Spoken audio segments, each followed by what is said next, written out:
तो माता रानी को बहुत मानती थी।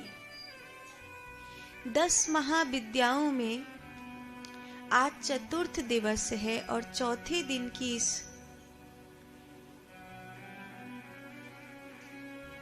देवी को भुवनेश्वरी के नाम से प्रणाम किया जाता है।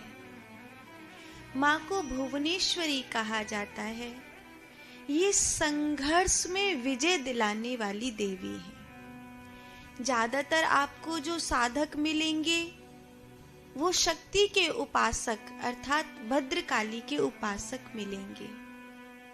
जो विद्यार्थी हैं वो सरस्वती के उपासक हैं और जो गृहस्थी हैं वो श्री लक्ष्मी श्री कमला के उपासक हैं। हमारी ब्रज की जो आराध्या हैं, संपूर्ण ब्रज जिनके चरणों में जीवन पाता है वो राधा रानी है।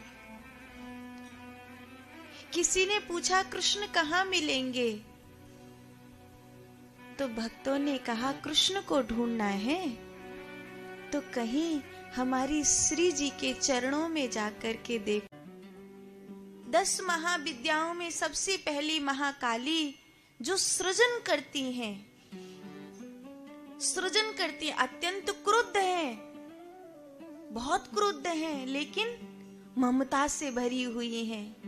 उनका हृदय इतना जीवंत है कि पूरे ब्रह्मांड को नष्ट करने वाली शक्ति को लेकर और अनंत क्रोध को लेकर चलती भद्रकाली जब महादेव के वक्ष पर अपना पांव रख देती हैं तो अपनी जीव निकालकर ठहर जाती हैं वहां पर और उनके नेत्र सजल हो जाते हैं। ये भाव सोच कर ही कि मैंने महादेव के वक्ष पर पग रख दिया है, ये मैंने क्या कर दिया।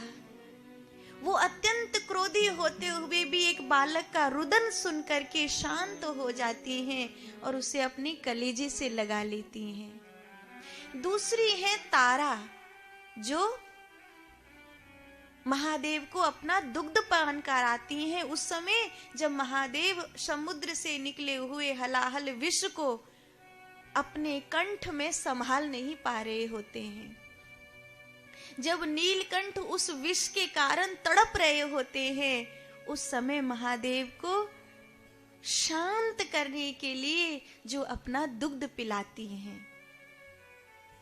मनुष्य के जीवन में मां भद्रकाली शक्ति की अर्थात जननी की अधिष्ठात्री हैं, जन्म की अधिष्ठात्री हैं। मां तारा पालन की अधिष्ठात्री है। तीसरी है त्रिपुर सुंदरी, जो मनुष्य को आगे बढ़ाने वाली हैं, जो महादेव के पात्र में सुंदर खीर बनाकर अर्पण करती हैं, जो अन्नपूर्णा है। महादेव को खीर अत्यंत प्रिय है। महादेव के भोग में खीर का भोग, बेर का भोग और माखन का भोग, ये सब अत्यंत विशिष्ट भोग आते हैं महादेव की पूजा में। उन्हें माखन बहुत प्रिय है, उन्हें खीर बहुत प्रिय है। महादेव को फलों में बेर का भोग, गन्ने के रस का भोग। गन्ने की रस से कोई अभिषेक करे महादेव का बहुत राजी होते भोले बाबा, इसलिए गन्ने के जूस से भोले बाबा का अभिषेक किया जाता है। पर कई बार लोग ठेला वाले पे से गन्ने का जूस निकलवाया और भोले बाबा पे चढ़ाने पहुंच जाते हैं।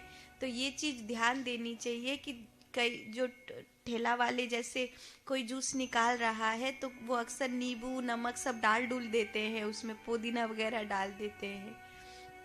तो अगर भोले बाबा के अभिषेक के लिए वो रस ले रहे हो गन्ने का, तो उसमें नमक आदि नहीं होना चाहिए और पहले ही बोल देना चाहिए कि भाई धो के साफ सुथरा निकाल के दे, क्योंकि भोलेनाथ के लिए चढ़ाना है। खाद्य में साबुत मूंग की दाल, चावल, 108 चावल, 108 मूंग के दाने, पंचाक्षरी एक एक मंत्र बोलते जाओ, शिवलिंग पर मध्य की दोनों उंगली और अंगुष्ठ से चढ़ाते जाओ। महादेव उसके भंडार भर देते हैं, बहुत राजी होते हैं महादेव।